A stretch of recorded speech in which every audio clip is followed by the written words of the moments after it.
The city of New Harbor had been a place of life and light, a bustling hub of activity nestled on the eastern coast of what was once a thriving America.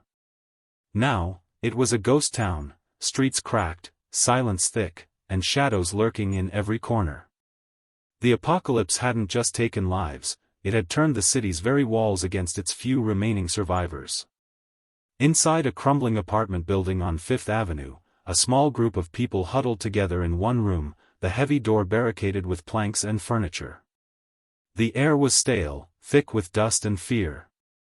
Among them was Mia, a young woman with fierce eyes and a steady breath. She was the reluctant leader of this fragile band, a group bound not by friendship, but by the desperate will to survive. Mia's fingers trembled slightly as she tightened a makeshift bandage on her friend Daniel's arm. Daniel had been injured 2 nights ago during a harrowing escape from the streets. The bite was close to his elbow, but no infection had spread yet, and they hoped it wouldn't. They had no cure, no magic solution. Just hope and vigilance. "We can't stay here forever," whispered Sarah, a former nurse whose calm presence had been the glue holding them together. Her eyes darted toward the window, where faint moans echoed through the night. "The zombies will find a way in eventually. They always do." Mia nodded, understanding the truth behind Sarah's words. The walls that once protected them now felt like cages, traps waiting to snap shut. It wasn't just the undead outside that posed a threat. It was the building itself. Ever since the city fell silent, strange things had begun happening. The fire escape had collapsed mysteriously, cutting off their only escape route. Doors slammed shut on their own, and at times, it felt as if the walls were closing in. Outside, the world had transformed into what survivors now called Dead America, a place where civilization was just a memory, and survival was a brutal, unforgiving game. The government had long since collapsed. Communications were dead. The streets were overrun with hordes of the undead, relentless, hungry, and cunning in their own primal way. Inside the apartment, tension simmered as the group debated their next move. "We need to find another exit," said Raj, a former construction worker whose knowledge of buildings was invaluable. "There has to be a way out through the basement or the roof." "No," Mia shook her head firmly. "The roof is too exposed, and the basement entrances are flooded or blocked. We checked everything when we came in." A sudden noise from the hallway snapped everyone's attention toward the door. A faint scratching sound, slow but deliberate. Heartbeats quickened. They all froze. "It's them," whispered Sarah. "They're trying to get in." Mia moved to the door, pressing her ear against the rough wood. The scratching grew louder, accompanied by low growls and guttural sounds. The zombies were testing the barrier, searching for any weakness. "We don't have long," Mia said sharply. "We need a plan, and fast." The group exchanged fearful glances. Daniel winced in pain but refused to sit down. His survival felt like a gamble, every hour was a gift, but also a countdown. Raj grabbed a crowbar from the corner. "If they break in, we fight. We keep the door closed, no matter what." Sarah checked her small medical kit and handed Mia a vial of antiseptic. "If Daniel's bite worsens, we need to be ready. No one else can get infected." Mia swallowed hard. Infection wasn't just a death sentence, it was a fate worse than death, the slow loss of oneself, turning into what they feared most. As the night deepened, the scratching turned into pounding, and pounding into relentless battering. The walls seemed to shudder with the force. But then, oddly, the noises stopped. The group waited in tense silence, listening to the fading echoes. "Maybe they moved on," Sarah said cautiously. Mia didn't believe it. Something was wrong. The silence was heavier than the noise. Suddenly, a sharp cracking sound came from the ceiling above, a loud, echoing creak like wood splintering. "We're not alone in this building," Raj whispered, eyes wide with alarm. Mia's gaze lifted. The ceiling seemed to shift, and dust began to fall like slow rain. Everyone, get away from the walls and the ceiling, Mia ordered. Now. Panic rose in the cramped room as the group scrambled to the center. Then, with a deafening crash, part of the ceiling gave way, revealing a small gap to the apartment above. Through it, dark shapes tumbled down, something alive, but not like the zombies outside. A desperate voice called out from above, "Help! Anyone down there?" Mia's heart pounded. Rescue? Or a trap? She stepped forward, peering into the hole. Who's up there? The figure shifted into view, a young man, covered in dirt and blood, eyes wild but alive. I'm Tom. Please, I need help. For a moment, the group hesitated. In dead America, trust was a currency rarer than food or ammo. Strangers often meant danger. But Mia saw something else, desperation, just like their own. We can't keep fighting outside alone, Tom gasped.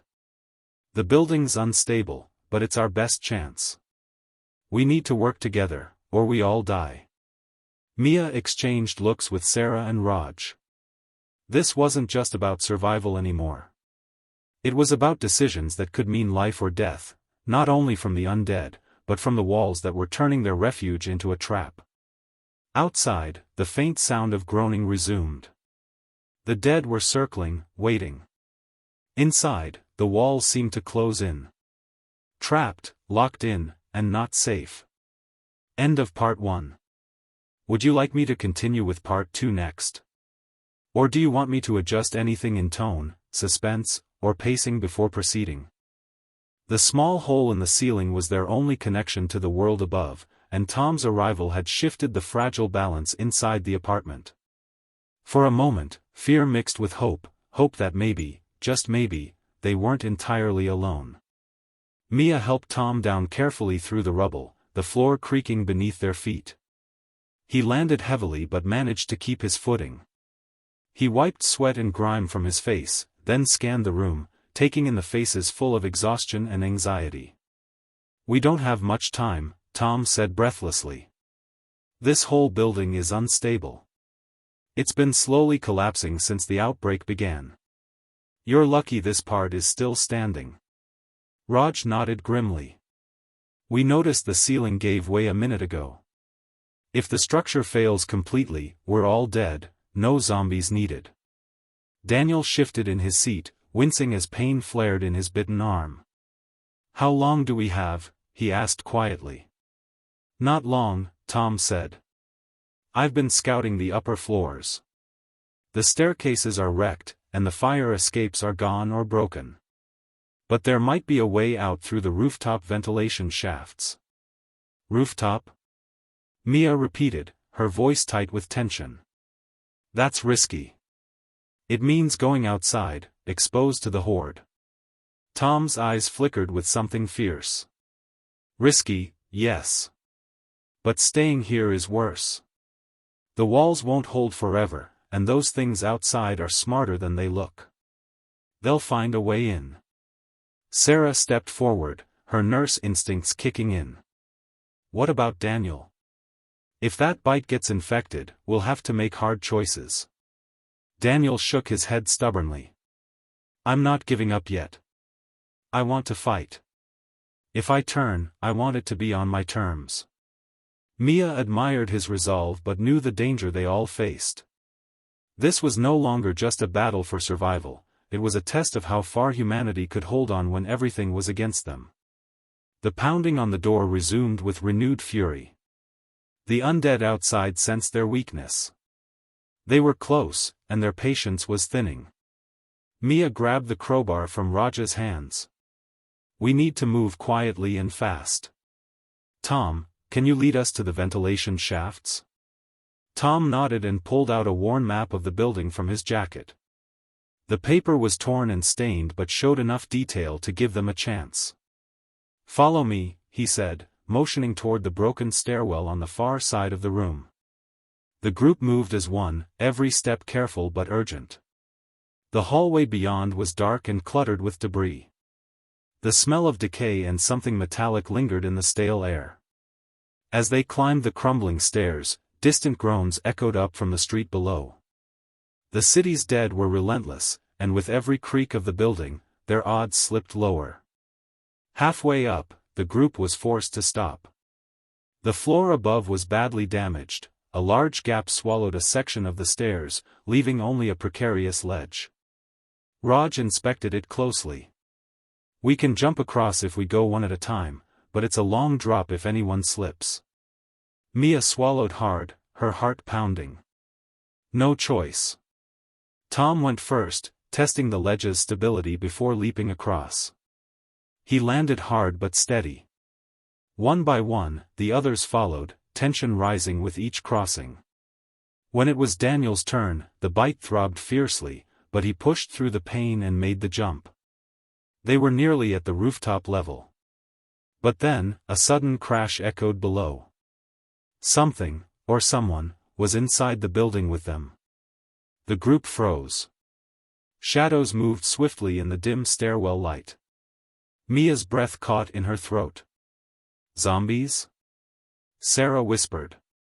"No," Tom said, squinting into the darkness. "Something worse." From the shadows emerged a man, ragged and wild-eyed. He wasn't one of the dead, but he wasn't entirely sane either. "Who are you?" Mia demanded, gripping the crowbar tighter. The stranger smiled, a crooked, desperate grin. "Name's Reed. I've been stuck in this building for weeks, dodging the dead and the traps." "Traps?" Raj echoed suspiciously. Reed's grin faded. "Yeah. The building, it's alive. Not literally, but it's changing, shifting. Doors lock themselves. Walls close off passages. And sometimes, people disappear." Mia exchanged a wary glance with Tom and Sarah. The situation was spiraling beyond anything they had imagined. "Disappear how?" Tom asked, voice low. Reed shrugged. "One moment they're there, the next, gone. No sign, no sound. Just gone." A cold silence fell over the group. "Then we need to stick together more than ever," Mia said firmly. "No one moves alone. If this building is turning against us, we have to outsmart it." Suddenly, the floor beneath Reed creaked ominously. A deep rumble shook the stairwell. "Move!" Mia shouted as cracks spiderwebbed across the ceiling above them. They sprinted the last steps to the rooftop access door. Mia's fingers fumbled with the lock as the building groaned, threatening collapse. Finally, the door swung open. A cold wind blasted their faces, a sharp contrast to the suffocating darkness inside. The rooftop was exposed and eerie. The city stretched out beneath them, silent except for the distant groans of the undead. But the ventilation shafts were here, just as Tom said, narrow, rusty tubes leading into the heart of the building's ventilation system. "It's our best chance," Tom said, scanning the rooftop. "We crawl through these, find the stairs on the other side, and get out." Mia looked back toward the building's interior one last time. The walls that had been their refuge had almost become their prison. With no other options left, she nodded. "Let's move." One by one, the group began to crawl into the narrow shafts. The metal scraped against their skin, the darkness pressing in from all sides. Outside, the wind picked up, carrying with it the faintest hint of rain, and the relentless sound of the dead closing in.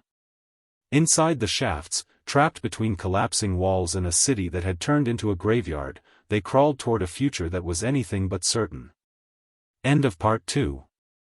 The ventilation shaft was cramped and cold, its metal walls slick with condensation. Every movement was a slow, painful scrape against rusted iron, the confined space amplifying every breath and every heartbeat. The air was thick and stale, carrying an ominous weight, but for now, it was their only chance. Mia was first, leading the way through the narrow tunnel. Behind her, Raj followed cautiously, with Sarah and Daniel close behind. Reed stayed at the rear, his wild eyes scanning every shadow inside the shaft, his hands gripping the edges for support. The group crawled forward, inch by inch, the path twisting and turning like a serpent through the building's guts. Somewhere far below, muffled groans and banging echoed, a chilling reminder of the undead waiting outside and the building's own mysterious dangers lurking within. After what felt like an eternity, the shaft widened into a small chamber, an access point where the ventilation system met the upper floors. Tom was waiting, peering down anxiously. "Come on," he urged. "We're close to an exit, but it's blocked. I tried to force it open, but the lock is rusted tight." Mia wiped sweat from her brow and assessed the door, a heavy metal barrier with deep scratches, as if something had tried to claw its way through. The silence beyond the door was almost worse than the noises outside. "We don't have time to wait for tools," Mia said firmly. "We have to push through." Raj and Daniel pushed their shoulders against the door, muscles straining, but the lock held fast. The sound of the undead outside grew louder, a chorus of menace and hunger. Suddenly, a low rumble vibrated beneath their feet. The building shuddered violently, dust and small debris falling from the ceiling. The trap they had feared was closing in. "We need another way," Sarah said, panic creeping into her voice. "If the building collapses, we're done for." Reed stepped forward, pointing toward a narrow pipe running along the wall. "There's an old maintenance crawlspace here, used by workers years ago. It's risky, but it might lead to the fire escape shaft." Mia nodded. "Lead the way." The crawlspace was barely large enough for a person to squeeze through, dark and thick with cobwebs and rust. The faint smell of mold and decay filled the air, and the walls seemed to close in tighter with every inch they moved forward. As they crawled, Reed told them what he'd discovered during his weeks trapped in the building. "It's not just the zombies or the collapsing structure, something else is going on. Some kind of pattern. The building, it's like it's alive." Mia shot him a skeptical glance. "Buildings don't get alive." Reed shook his head. "Maybe not alive, but it's reacting. Doors locking themselves, walls shifting, passages disappearing. And people, vanishing." A shiver ran down Mia's spine. She had noticed the strange shifts herself, the way the hallways seemed unfamiliar, even though they had been there moments before. They pushed forward, the tight space making it impossible to talk much. Then, suddenly, the passage opened up into an old service corridor. "This way," Tom said, pulling out a flashlight from his jacket. The beam cut through the darkness, revealing peeling paint, broken tiles, and signs of hurried evacuation, scattered papers, overturned carts. They hurried down the corridor, the faintest glow of daylight visible at the far end. But as they neared the exit, a dreadful sound stopped them cold, a slow, deliberate tapping. From the shadows emerged a figure, not a zombie, but something worse. It was a survivor, disheveled, gaunt, eyes wild with desperation. He held a rusted pipe in trembling hands, but there was something unnatural about him, something that made the hairs on the back of Mia's neck stand up. "Stop," the man hissed, voice hoarse. "Don't go any further. It's a trap." Mia stepped forward cautiously. "What do you mean? What kind of trap?" The man's gaze darted nervously. "The building, it's changing. The exits aren't what they seem. It lures you in, then traps you. I've been here days, trying to find a way out." Sarah moved closer, offering calm. "We're trying to survive, just like you. Maybe we can help each other." The man hesitated, then lowered the pipe slightly. "There's no help here. Only danger. I lost my group, one by one. The walls took them." A sudden crash echoed behind them, the unmistakable sound of zombies breaking through a nearby door. The man's eyes widened in terror. "We have to move," Mia said urgently. The group rushed toward the exit, but as they neared the door, it slammed shut before they could reach it. Panic surged through them. The man pounded on the door, yelling, "It's sealed. There's no way out. Mia tried the handle, but it wouldn't budge. The tapping sound started again, this time closer, almost on the other side of the wall. We're trapped, Raj said grimly. The zombies outside moaned louder, pressing against the other side of the door. The building seemed to close in, walls creaking, floors trembling. Mia's mind raced. The building had become more than a trap. It was a predator, and they were its prey. We need a new plan, Mia said. We'll find another way, or we won't survive the night. The stranger looked at them, eyes filled with hopelessness. Then you're already lost. As the dead clawed at the door, the group huddled together, knowing that the fight for survival was far from over, and that in dead America, safety was an illusion shattered by the very walls meant to protect them. End of Part 3. The group huddled against the cold metal wall, the heavy door only a few feet away but impossibly locked. The groans and scratching of the undead outside grew louder, each sound hammering on their nerves. Sweat mixed with grime on Mia's brow as she pressed her back against the wall, trying to catch her breath. We can't just wait here, Sarah whispered, voice barely audible over the chaos. We have to find another way out. Tom glanced at the stranger who had joined them. His eyes, dark and haunted, flicked around the cramped space like a predator searching for prey. There might be a way, he said slowly, but it's risky. Mia looked at him sharply. What do you mean? The stranger swallowed hard. The building, it's got secret passages, old service tunnels. I've seen some on the blueprints I found. If we can find the maintenance room on this floor, we might be able to access the crawlspace that leads to the roof. The roof? Raj echoed skeptically. Isn't that just as dangerous? The dead are everywhere. Better than being trapped down here, Reed muttered, voice hoarse. Mia pushed herself up from the floor, determination hardening her features. Then that's what we're doing. We move fast, stay quiet, and don't look back. They gathered their gear, whatever little they had left, and prepared to move. The stranger led the way, moving cautiously down the corridor, flashlight beam flickering over cracked tiles and faded signs. Each step echoed ominously. As they advanced, the building seemed to shift around them. Doors that had been open before were now sealed shut, corridors stretched longer than before, and strange shadows flickered just out of sight. Sarah's breathing quickened. This place, it's like it's alive. It's trying to confuse us, the stranger said grimly. Trying to make us lose hope. They reached a heavy steel door marked, maintenance, one of the few that wasn't barricaded or locked. Tom worked quickly, using a small crowbar he had found to pry it open. The door creaked loudly, threatening to announce their presence. Inside was a cramped room filled with old machinery, pipes, and control panels. Dust hung thick in the stale air.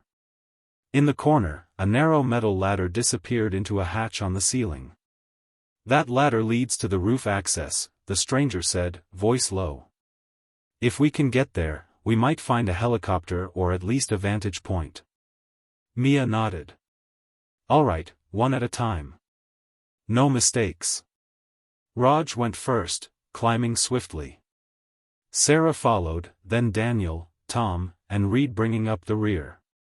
Mia was last, pausing to glance back at the room below. The tapping noises they'd heard before had faded, but the weight of the unknown still pressed down on her.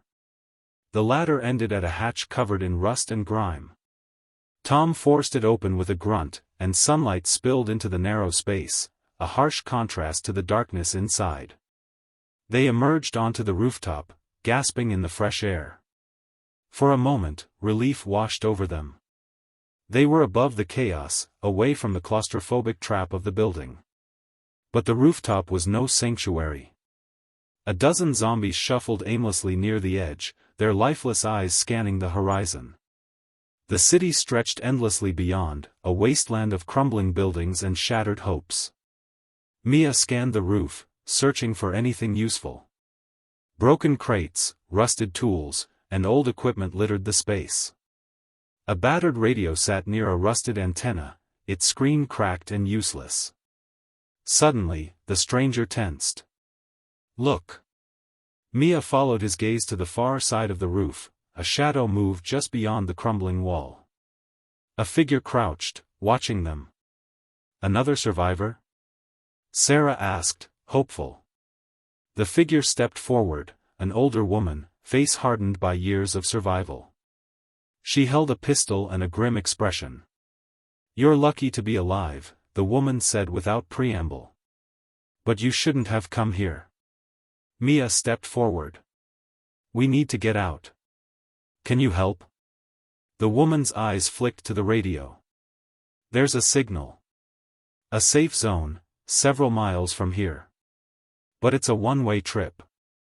You won't get help here." Raj frowned. "What do you mean, one way?" The woman's gaze darkened. "Dead America isn't just zombies and traps. It's divided. Safe zones exist, but they're controlled by factions that don't always welcome outsiders." Daniel tightened his grip on a metal pipe he had picked up. "We don't have a choice. Staying here means death." The woman nodded reluctantly.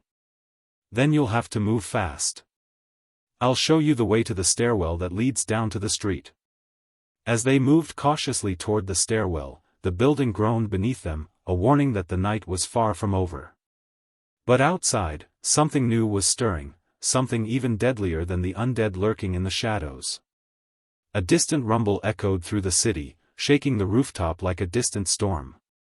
Mia glanced at the horizon.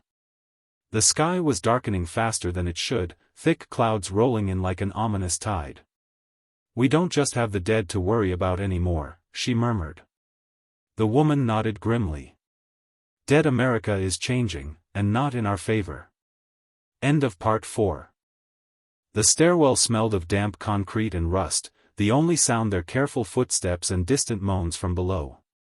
Mia led the group down the narrow, dimly lit steps, the woman with the pistol, who introduced herself simply as Harper, bringing up the rear, eyes sharp and scanning every shadow. As they descended, the distant rumble grew louder, vibrating through the walls. Tom glanced back nervously. "What is that?" Harper didn't answer immediately. "Earthquake," she finally said. "The city's been unstable since everything fell apart. Buildings collapse, streets crack open. It's only getting worse." Sarah swallowed hard, gripping Mia's arm. "We can't have bad luck like that now." Reaching the bottom of the stairwell, they pushed open a battered metal door into the street. The city was unrecognizable, cars abandoned in the middle of roads, windows shattered, and fires burning unattended. The sun was setting, casting a blood-orange glow across the horizon. A thick fog began rolling in, swallowing the edges of the streets, making shapes dance in the distance. "Stay close," Harper warned. "The dead are more active at dusk." The group moved cautiously down the street, every sound amplified in the eerie silence. Even the smallest noise could draw attention. They passed overturned trash bins, broken street lamps, and faded graffiti warning, "Don't trust anyone." Suddenly, a loud crash shattered the quiet, a metal sign pole falling to the ground with a clang. Reed froze, his breath hitching. They heard that. From the fog emerged a group of zombies, slow and shuffling, eyes lifeless but their hunger unmistakable. "Run!" Mia shouted. They broke into a sprint, adrenaline pushing their tired legs forward. The zombies pursued, groaning and reaching with decayed hands. At a corner, Harper grabbed Mia's arm. "This way." She led them into an alley, narrow and choked with debris. The stench was overpowering, but it offered cover. They darted behind a dumpster as the zombies reached the alley entrance, clawing at the walls. "We need to keep moving," Harper said urgently. "There's a subway entrance a few blocks from here. It might be safer underground." Tom wiped sweat from his brow. "Safe? You mean more traps?" Harper shook her head. "Less traps, more darkness. But the dead don't like confined spaces as much. For now, it's our best option. Mia nodded, swallowing her fear. Lead the way. They crept out of the alley, careful not to make noise. The fog thickened, and shadows twisted unnaturally. Every step was a gamble. Approaching the subway entrance, they saw the metal gates were half open. Inside, darkness swallowed the stairs. Harper pulled a small flashlight from her pocket, clicking it on. The weak beam cut through the gloom, revealing graffiti warnings and old posters peeling from the walls. The group descended into the subway, the air instantly cooler and stale. Distant dripping echoed through the tunnels. "Stay together," Harper whispered. The tunnel stretched on endlessly, a labyrinth of concrete and steel. They passed abandoned platforms, overturned benches, and dark pools of stagnant water. Suddenly, a faint noise echoed, a scraping, like nails on metal. Everyone froze. From the shadows, a figure stepped forward, ragged clothes, but moving faster than any zombie they'd seen. "Who's there?" Harper demanded. The figure raised hands slowly. "Wait. I'm not one of them." Relief mixed with suspicion. Mia stepped forward. "Who are you? How did you survive?" The stranger's eyes darted nervously. "Name's Elias. I've been hiding down here since the city fell.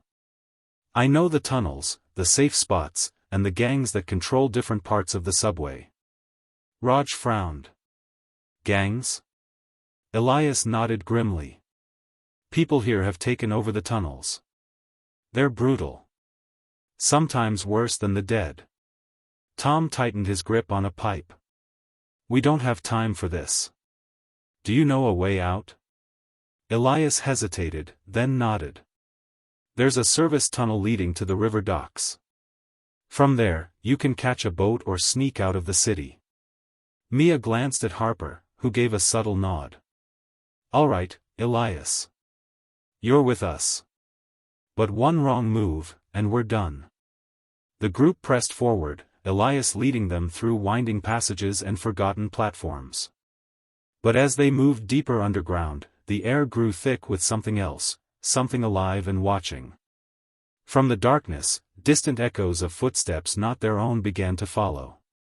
Mia's heart pounded. "We're not alone down here."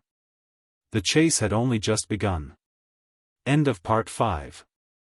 The dim glow of Elias's flashlight barely cut through the thick darkness as they moved deeper into the subway tunnels.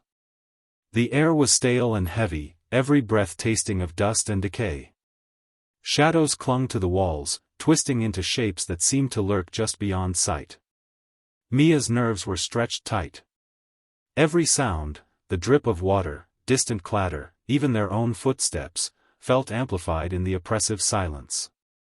"We need to keep quiet," Elias whispered urgently. "If the gangs hear us, it won't just be zombies we have to worry about." Sarah glanced nervously over her shoulder. "Gangs down here? What do they want?" "Control," Elias said grimly. "Food, weapons, territory. They're vicious, and they don't trust outsiders." Raj gripped a broken pipe tighter. "Sounds like a nightmare." Ahead, the tunnel forked. Elias stopped, shining his light at the two paths. "We take the left. It leads to the service tunnel near the docks." Tom frowned. "How do you know? What if it's a trap?" Elias hesitated, then said, "Because I used to run with one of those gangs. I know their patterns." Mia studied his face, searching for any hint of deceit. But he looked tired, worn down by the years of survival. "We don't have much choice," she said finally. "Let's move." They slipped down the left tunnel, footsteps muffled against the concrete floor. The darkness seemed to close in around them. Suddenly, a low growl echoed through the passage. The group froze. From a side alcove, a large figure emerged, a zombie, but unlike any they had seen before. It was faster, its movements jerky but deliberate, eyes burning with a strange glow. Mia's breath caught. It's different. The creature lunged. Run! Elias shouted. They sprinted down the tunnel, the creature close behind, its heavy footfalls pounding the ground. Panic surged as they reached a dead end, metal grating blocking their path. Harper slammed her shoulder against the grating, but it wouldn't budge. "Help me," she yelled. Raj and Tom joined, pushing with all their strength. The creature was gaining. With a final shove, the grating gave way. They spilled through into a small service room filled with rusted pipes and electrical boxes. The creature snarled outside, slamming its fists against the metal. "We need to find another way," Mia said, breathless. Elias scanned the room, eyes flicking over the clutter. "There's a ventilation shaft here. If we can open it, we might be able to crawl through." Sarah looked at the narrow vent, doubt in her eyes. "Can we all fit?" "Have to try," Elias said. One by one, they squeezed into the shaft, the metal cold and sharp against their skin. Mia was last, the fear of being trapped with the creature just inches away making her heart race. Inside the cramped shaft, the world was reduced to darkness and the sound of their own breathing. They moved slowly, inching forward. After what felt like hours, they heard voices below, harsh, angry voices. "They're here. Move!" Elias signaled for silence.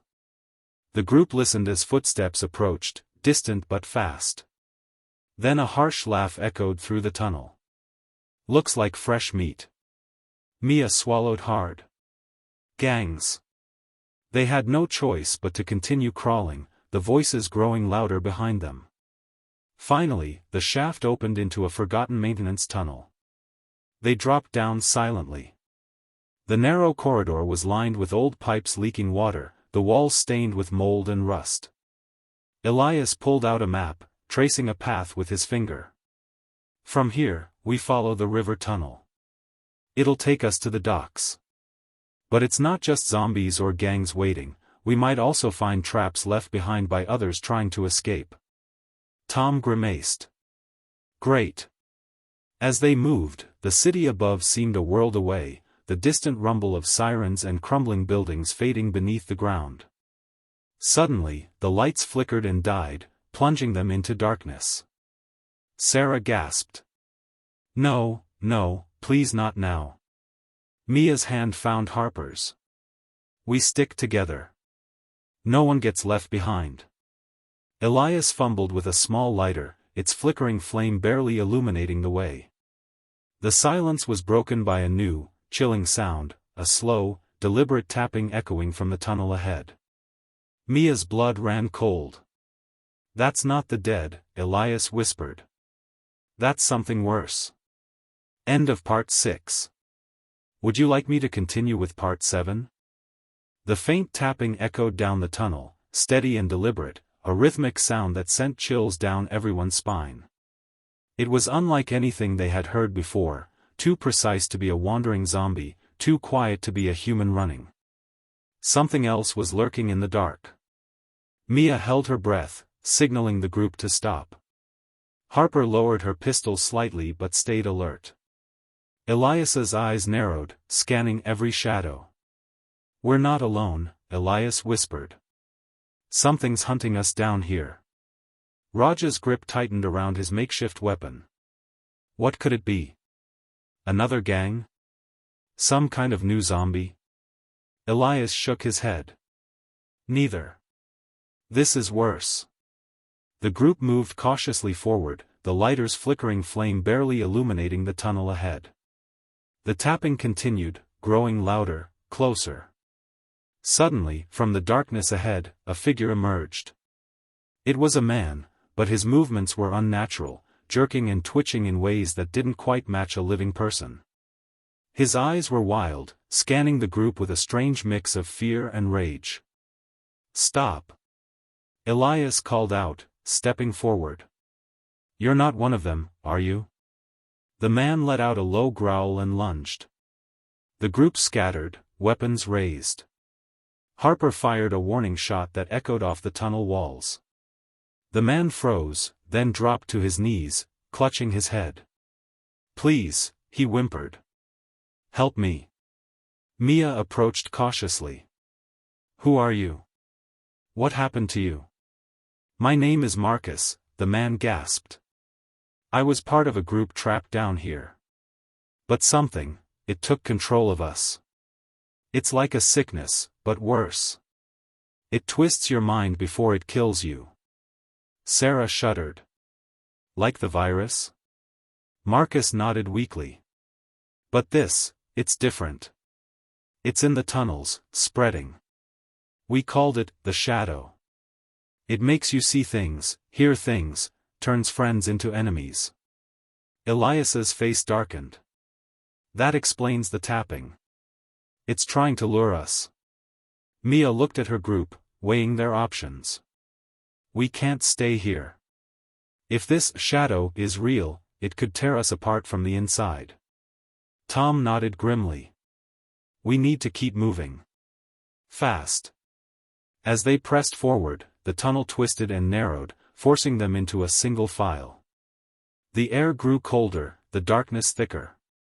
Suddenly, the faint outline of figures appeared ahead, silhouettes against the flickering light of an old service lamp. "Gangs," Elias hissed. "And they don't look happy." The group froze, trying to remain unseen. The gang members were armed with makeshift weapons, pipes, knives, and crude guns. Their leader, a burly man with a scar across his cheek, stepped forward. Well, the leader sneered. "Looks like we got visitors. What are you doing down here?" Elias stepped forward, hands raised in peace. "We just want to get out." "No trouble." The leader laughed harshly. "No one just walks out. You either join us or you don't leave alive." Mia glanced at her friends, tension crackling in the air. Suddenly, the tapping sound returned, louder, closer, surrounding them. The gang members looked around nervously, weapons tightening. "It's coming," one muttered. Mia's heart pounded. "We don't have time for this." Without warning, Elias lunged at the gang leader, catching him off guard. A fierce scuffle broke out, shouts echoing through the tunnel. The group jumped into the fray, Harper's pistol firing warning shots, Raj swinging his pipe, Sarah and Tom fighting back to back. The gang fought fiercely, but the tapping grew louder, distracting them all. From the shadows, dark shapes began to emerge, distorted figures that flickered in and out of sight, their forms almost invisible. The shadow had arrived. Chaos erupted as the shadowy creatures attacked both gangs and survivors alike, spreading confusion and fear. Mia grabbed Sarah's hand, pulling her toward a side tunnel. "This way." They sprinted through the narrow passage, the sounds of battle fading behind them. But the shadow was relentless. Mia felt its presence creeping into her mind, whispers, doubts, fears rising up like poison. "We have to fight it," Elias said, breathless. "Or it will destroy us from within." The group paused in a small chamber, catching their breath. "How?" Harper demanded. "It's not even fully visible." Marcus stepped forward, trembling but resolute. "Light. The shadow can't stand strong light. We need to find the emergency generators and flood the tunnels with it." Mia nodded. "Then that's our next move." With renewed purpose, the group pressed deeper into the maze of tunnels, determined to find the generators and banish the darkness before it claimed them all. End of Part 7. Ready for Part 8? The group moved swiftly through the twisting tunnels, their footsteps echoing loudly in the near silence. The promise of light, of safety, pushed them onward despite the dread that clung to their skin like a second layer. Mia's heart pounded, every shadow threatening to leap out and drag her into the darkness. The whispers, the insidious voice of the shadow, tugged at her mind, testing her resolve. But she fought to keep her thoughts clear. "We're close," Elias said, his voice low but steady. The generator room should be just past this next junction. As they turned the corner, the air grew colder, a faint hum vibrating through the walls. The emergency lights ahead flickered weakly, their glow barely pushing back the dark. But just as hope began to rise, a sudden crash echoed behind them. The gang leader from before burst into view, bloodied but furious, followed by several gang members. Their eyes burned with desperation. "You think you can steal our territory?" he snarled. "You're not leaving." Elias stepped forward, blocking their path. "We don't want a fight. We just want the light to survive." The leader laughed, a harsh, broken sound. "Survival? You'll die like the rest." Before the situation could explode, the dark shapes of the shadow creatures appeared, swirling around the group. The gang and the survivors exchanged panicked glances, an uneasy truce forming as the real threat closed in. "We fight together," Elias shouted. "Or we all die." Weapons raised, they formed a shaky circle, facing the advancing shadows. The creatures surged forward, but as the group held their ground, Elias shouted, "Now! To the generator room!" Mia and Harper sprinted ahead, bursting through a heavy metal door into a small chamber filled with machinery and control panels.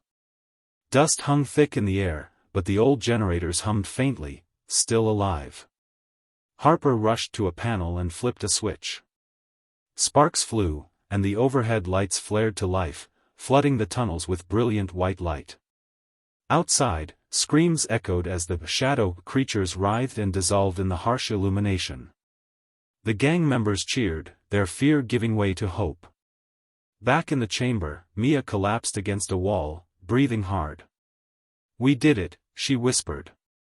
Elias appeared behind her, exhaustion written across his face. For now. The uneasy alliance held as they navigated back through the now-lit tunnels. The walls no longer seemed as threatening, the traps easier to spot and avoid. But the city above still waited, dead, dangerous, and unpredictable. As they emerged into the cold morning air near the docks, the sun rose over dead America, casting long shadows on a world forever changed. Mia looked at her companions, wounded but alive. They had survived the darkness, but the fight was far from over. "Locked in," she said quietly. "Not safe. But still breathing." And in a world where walls could become traps and shadows could become monsters, that was enough. End of Part 8. If you want, I can help with summaries, character profiles, or anything else for your story.